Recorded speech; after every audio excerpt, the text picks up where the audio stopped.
What's going on, everyone? This is Peter Jennings. I go by CSURAM88 across the daily fantasy industry. Excited to be doing another lineup review here on FantasyLabs.com. I originally planned on doing a preview of this big championship, but unfortunately I got very sick on Thursday, so I didn't have a chance to get it out in time. But very excited to be doing a review of the final 10 of the biggest fantasy football tournament ever.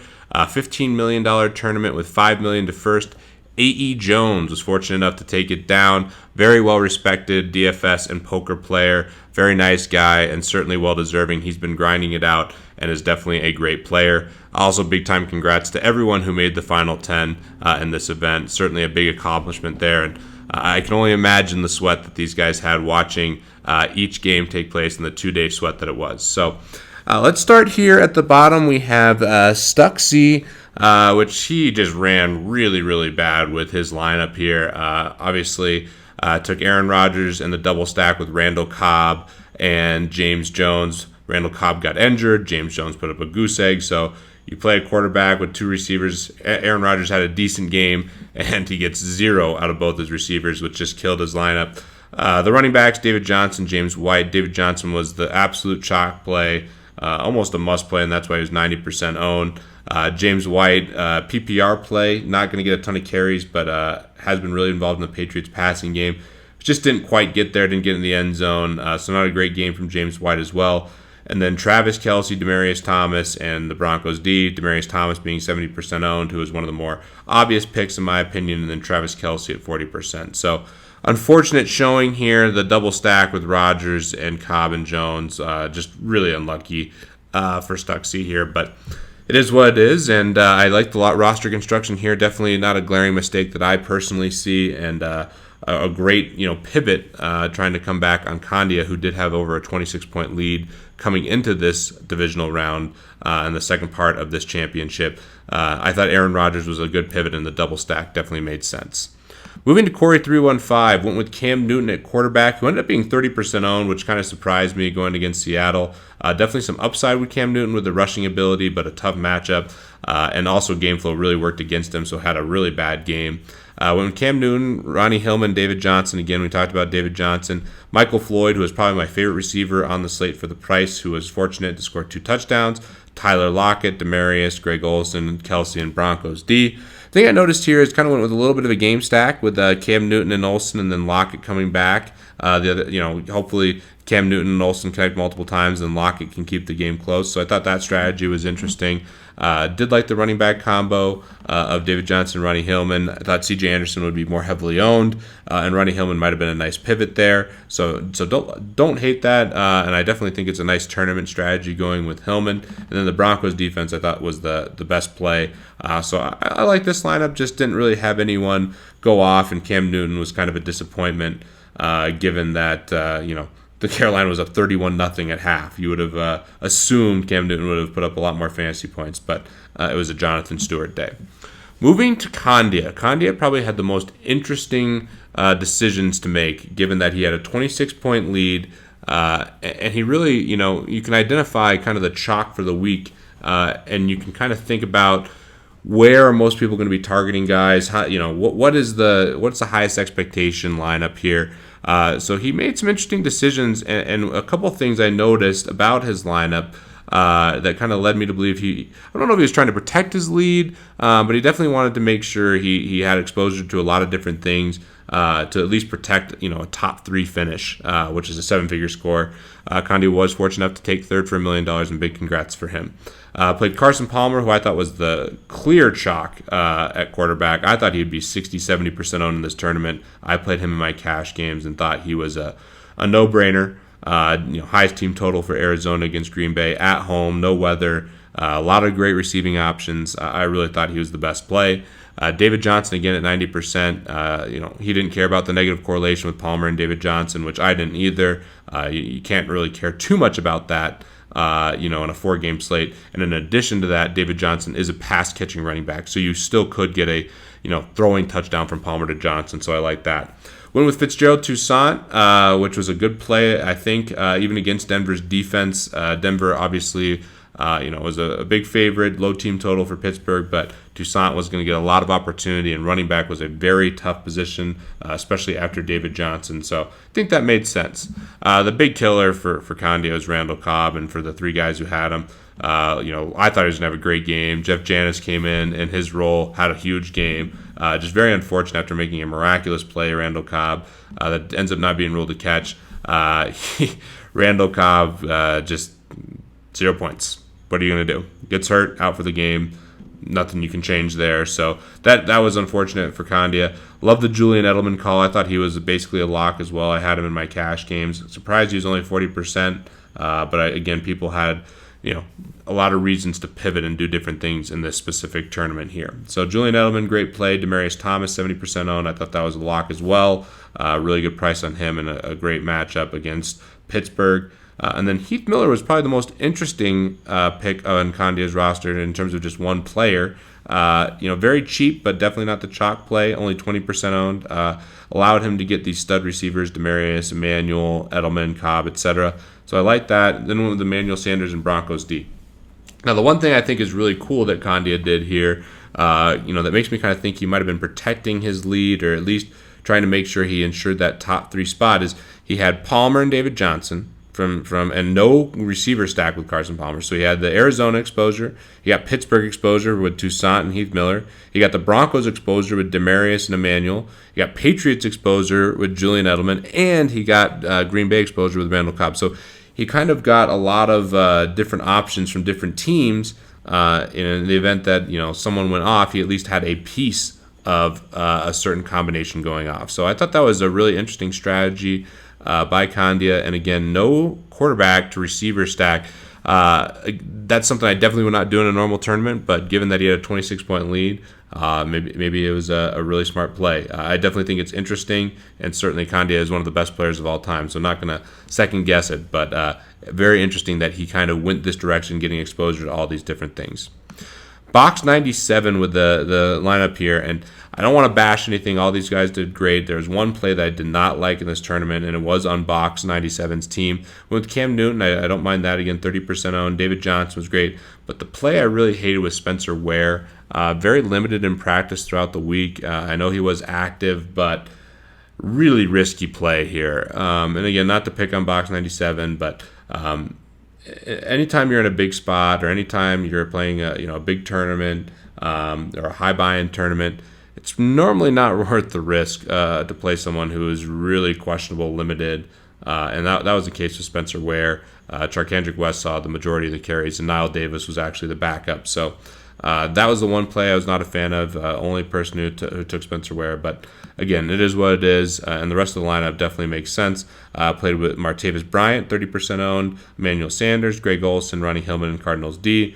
Like everyone else, Martavis Bryant was a polarizing pick for me, and I saw some really sharp people on him. I was not. I respected the Broncos' pass defense, but Martavis Bryant got a ton of targets, had to fill in for a lot of what Antonio Brown does, and had a huge game. So we'll talk more about that play, but that was one that I think some sharp people were on. Some sharp people thought it was not a great play, but it turned out to be a really, really good one. And certainly I saw some of the best players make it, so I'm convinced it was a good play. And maybe that's something that I should be doing more of. Maybe that's a leak in my game, is instead of worrying so much about a really tough matchup, understanding that, hey, if a player is in a spot where they're going to see just a ton of volume, ton of targets, and they're making up for a player being injured or whatever the circumstance may be, it's probably worth getting them in, especially a talent like Martavis Bryant, even in the event that they're in a terrible matchup. So we'll talk more about him. Martavis Bryant helped some people win some money this weekend. So great call there on Martavis Bryant. And I like the rest of the lineup here. We went with the Cam Newton, Greg Olsen stack. Moving to Dandy Don, who came in second place. Had Cam Newton, C.J. Anderson, David Johnson. That was the chalk running back combo. Went away from Carson Palmer, who was the chalk to Cam Newton as a pivot, which I definitely don't mind. Had Doug Baldwin, Julian Edelman, Demaryius Thomas, Heath Miller, Michael Floyd, and the Patriots D. So like Condia, the other person on Heath Miller. Interesting thing here is no stack with Cam Newton, naked Cam Newton, which is fine. Even trying to make up points. Cam Newton has a lot of value with his rushing ability, so I think that certainly made a lot of sense to play him by himself. And also went with Doug Baldwin, potentially hoping for a little game stack there with Julian Edelman, Demaryius Thomas, and Michael Floyd. Those are my 3 favorite receivers all in my cash games this week. With Demaryius, Edelman, and Floyd, I thought they were really, really good plays. And then the Heath Miller spot is interesting just because so cheap, and obviously, that's how you normally want to attack Denver is with the tight end instead of the receivers because of the elite corners that the Broncos have. And then also went the Patriots defense, which I didn't mind at all at home. It's tricky knowing how to kind of attack Kansas City. Macklin being limited, you kind of thought they'd struggle to move the ball, but at the same time, Alex Smith doesn't really turn it over much. So a tough spot there, but the Patriots definitely at home was a nice kind of contrarian defense.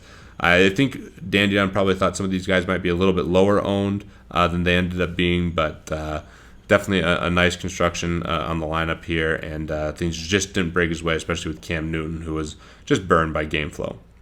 So moving to Huggins, 8168. Russell Wilson, only one on Russell Wilson, which looked like a disaster and then turned out to be the number 1 scoring quarterback on the weekend. Game flow really worked in his favor, unlike Cam Newton. Played David Johnson, James White, Jared Abbrederis, which I really like that call. Only 10% owned, really cheap play. I thought he was going to be a target monster in that game. Was fortunate in terms of targets to see Cobb go down because that got him a lot more opportunity, but didn't really convert all those targets. 4 for 55 is not bad, but given all the opportunity, I thought Abbrederis would have an even better game. Emmanuel Sanders and Demaryius Thomas, the 2 Broncos receivers, Travis Kelce, Julian Edelman, and Broncos D. Really like this lineup. I think it's well constructed here. James White just didn't quite perform, not as many catches as you were hoping when you roster him. But Russell Wilson just with that huge game. And the other interesting thing here, yet again, we have a naked quarterback here, no stack with Russell Wilson. And I think that's fine with a running quarterback, just like Cam. I would prefer to stack Russell Wilson with someone, but definitely not an heir by any means because he has such upside with his running ability.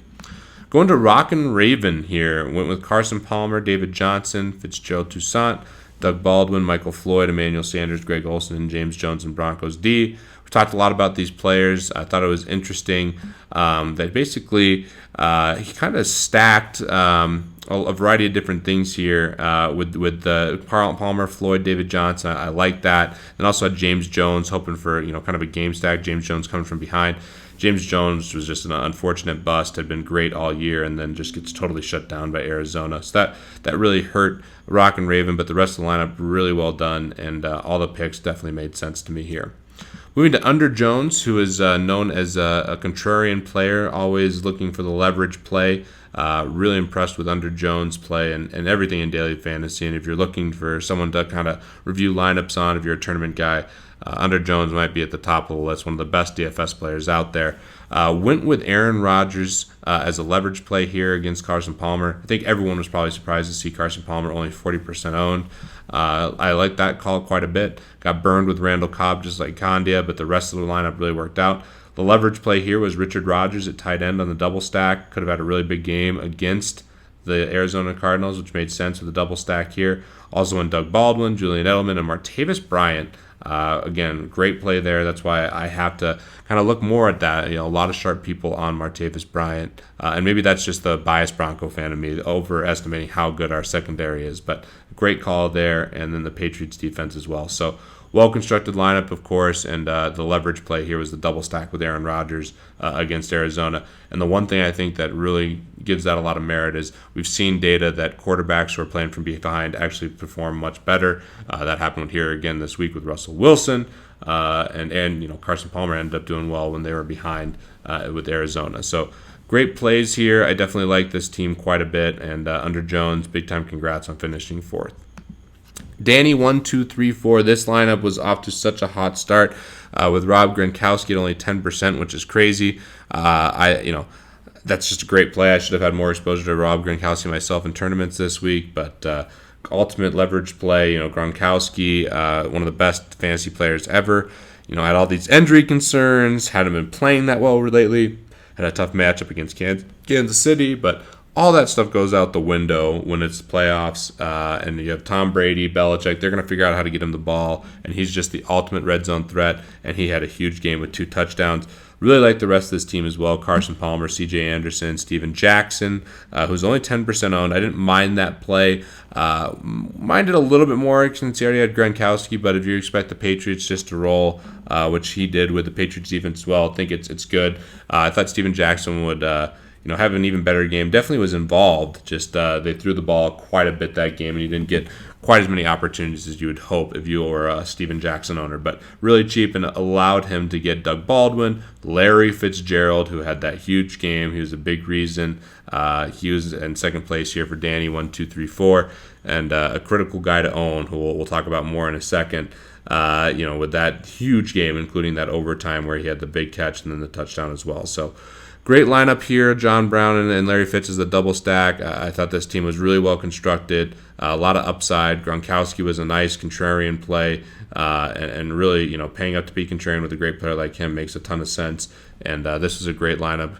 Danny gave himself a great chance to win, and big time congrats on the second place finish here. A.E. Jones, the champ. And just a beautiful lineup. It's easy to say now it's my favorite lineup, but definitely from a roster construction standpoint, I think this is just a brilliant job. Palmer, I would have played Palmer in this spot no matter where I was. I decided it was by far the best play, and I thought some people might get contrarian and make leverage plays to take a chance at first, which makes him lower owned, and that's what happened. Only 40% owned, much lower than I would have thought in this tournament. With CJ Anderson and David Johnson, both really, the chalk running backs. Then Larry Fitzgerald, Michael Floyd, with a double stack for Carson Palmer. Larry Fitzgerald obviously being the huge difference maker. That's what catapulted Danny and A.E. Jones into first and second. Demaryius Thomas, loved that call as well. Travis Kelce was chalk and a great play. And then Martavis Bryant on the winning team, clearly very sharp, and huge score here, 163 points. To catapult A.E. Jones into first place. So really interesting week. I hope we see some other stuff like this in the future. I think this is a nice twist on DFS where you have like these different contests where scores carry over, and you have a lot of different things to think about in terms of game theory. And on a 4-game slate, I think all these competitors and contenders did a great job making their teams. Certainly was fun to sweat it. We're just going to take a look here at the contenders' home. Again, you can see their scores from the first round and then their second round here. A.E. Jones in first, Danny in second, Condi in third, Under Jones in fourth, Rockin' Raven in fifth, Huggins in sixth, Dandy Don in seventh, Box in 8th, Corey 315 in 9th, and Stuxy in 10th. So congrats again to all these players. Certainly a lot of fun. I can only imagine how much of a sweat it was with all these games taking place over 2 different days. I just can't imagine. It must have been absolutely crazy. And definitely a fun NFL season. So I will probably be done doing lineup reviews for the NFL season, but we'll be doing them in basketball. I would love feedback on anything that you guys would like to see. I really want to get into a routine here, and it's going to be a lot easier with everything slowing down in terms of football being over and less sports going on. So thanks again for checking this out, guys. Hope to see more Fantasy Labs members at top of the leaderboard.